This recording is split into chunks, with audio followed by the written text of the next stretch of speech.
सद्गुरू श्री लक्ष्मीकांत महाराज यांचे चरित्रामृत. अध्याय 22. श्री गणेशाय नमः. श्री आजूबाई नमः.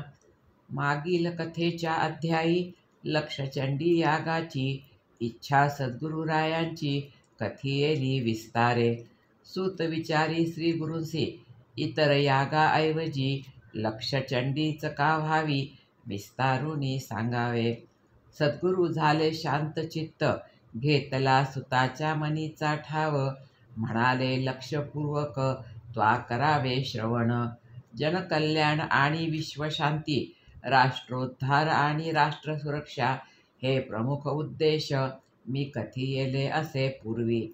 तुझा मूळ प्रश्न लक्षचंडीच का व्हावी ही आहे. चंडी उपासना मनुष्य जन्मात येती नाना विघ्ने, नाना संकटे नि दुःख. त्यातील काही असती वैयक्तिक आणि काही सामूहिक, राष्ट्रीय, सामाजिक, वैश्विक स्वरूप असते त्यांचे. त्यांना सारावे लागते दूर, करावा लागतो त्याचा उपशम. आपल्या कर्तव्यपूर्तीचा मार्ग व्हावा निराबाध, व्हावा सर्व दुःखांचा नाश, सुखप्राप्ती व्हावी शीघ्र. वाटत असते सर्वांना धर्म अर्थ काम मोक्ष. या चतुर्विध पुरुषार्थात ही सर्व सुखे आहेत सामावलेली. याची होते प्राप्ती तेव्हा जेव्हा वाट्याला आलेल्या आपुल्या कर्तव्याची पूर्ती करण्याने.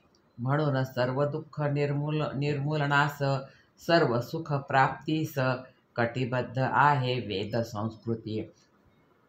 वेदकाळी ज्या मार्गे झाली दुःखे दूर जनांची, आली त्यांना इच्छित फळे, ते शास्त्रीय महामार्ग आहेत आजही उपलब्ध. पूर्वजन्म आणि पुनर्जन्म मानते आपली संस्कृती. म्हणून ऐहिक आणि पारलौकिक सुखप्राप्तीसाठी ती उपायही सांगते. शास्त्रशुद्ध पद्धतीने कर्तव्य कर्म जर करील नरा, तो खचितची होईल जीवनमुक्त. अशी मुक्ती मिळवून देणाऱ्या अनेक उपासनेत चंडी उपासना आहे सर्वश्रेष्ठ. म्हणून कली चंडी विनायको असे स्वानुभवी पूर्वाचार्य करीत आले उद्घोष. भगवती आदी शक्ती आहे कारण. विश्वाच्या उत्पत्ती स्थिती आणि प्रलयास ती आहे परब्रह्म स्वरूप. नाव तिचे दुसरे महालक्ष्मी. जगच्चालकांनीही केली तिची उपासना वेळोवेळी. त्याद्वारे झाली त्यांची कार्यसिद्धी. म्हणून सर्व देवांनीही केली चंडी उपासना. म्हणून मंत्र आहे तो, सर्वं रूपमयी देवी, सर्वं देवीमयं जगत्. अतोहं विश्वरूपात्मा नमामि परमेश्वरीं.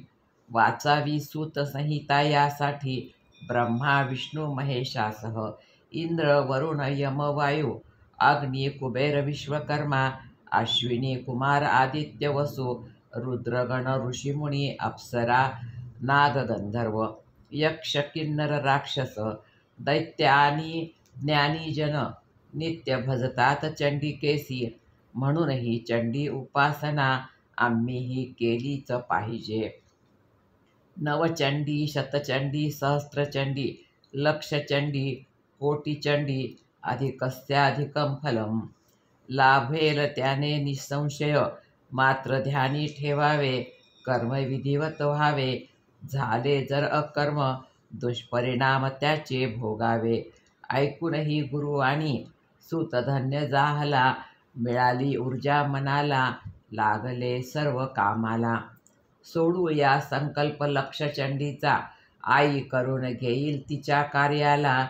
धरिला विजयादशमी मुहूर्त, श्री आजूबाई सन्मुख होऊन झाला संकल्प लक्षचंडीचा. गेला सांगावा प्रमुख शिष्यांना, झाले बैठकीचे आयोजन. आता नाही माघार, लक्ष एकच लक्षचंडी. त्यासाठी प्रथम ब्रह्मवृंदास करूया पाचारण त्वरित. पंचक्रोशीतील विप्रांना केले पाचारण अनंतपुराला. त्यांच्या सहकार्याने सप्तशती पाठ सुरू झाले. गरज होती अधिक ब्राह्मणांची, उपलब्ध होत नव्हते कुणी. वाटले होते आयोजकासी, होईल मांदियाळी विप्रांची. परंतु झाली निराशा, दिवसाकाठी केवळ पाठ होती 1,200. मग सुरू झाली भटकंती ब्राह्मणासाठी. सवे माझ्या भिकाजी जोशी, देवीदास महाजन आणि पोळ वकील मधुभाऊ देशपांडे आणि गोविंद गालफाडे. फिरू लागलो गावोगावी. भटकंतीतून विप्रसंख्या वाढली.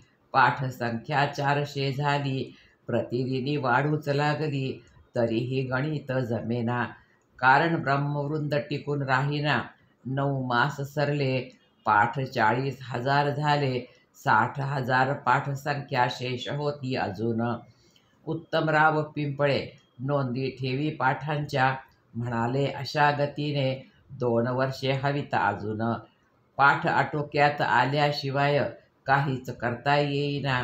मग ठरले जावे काशीला, आणावे तेथून ब्राह्मणांना. मी आणि मधुभाऊ सवे दिनकर लोखंडे निघालो काशी यात्रेला.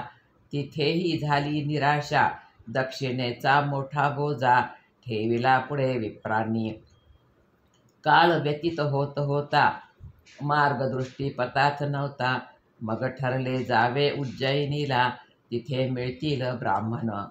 त्यात सवंगड्या समवेत निघालो उज्जैनीला. जाताना थांबून इंदूरला केले करारबद्ध मांडववाल्यांना. आणिक काही ब्राह्मणांना करावे तेथून पाचारण. योग आला होता जुळून, इंदूरकर म्हणे मिळतील ब्राह्मणे तेथून. उज्जैन मुक्कामी कांबळे निवासी होते पूर्वी तुळजापूरवासी. बेरात्री त्यांच्या निवासी केला मुक्काम सर्वांनी. दुसरे दिवशी कांबळेबाईंनी पाचारिले 2 पंडितांसी. त्यांची होती संस्कृत पाठशाळा. गेलो त्यांच्या सवे पाठशाळेला. अवलोकिले सर्व छात्रांना. सप्तशतीचे पठण त्यांचे सुरू होते सामूहिक. तयारी त्यांची उत्तम होती, सर्वांना ती आवडली.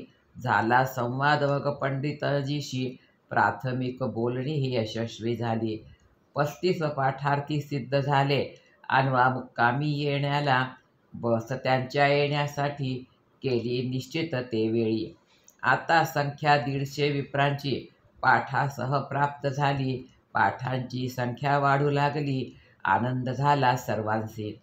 15 दिवस सरले. पाठार्थी परत जातो म्हणू लागले.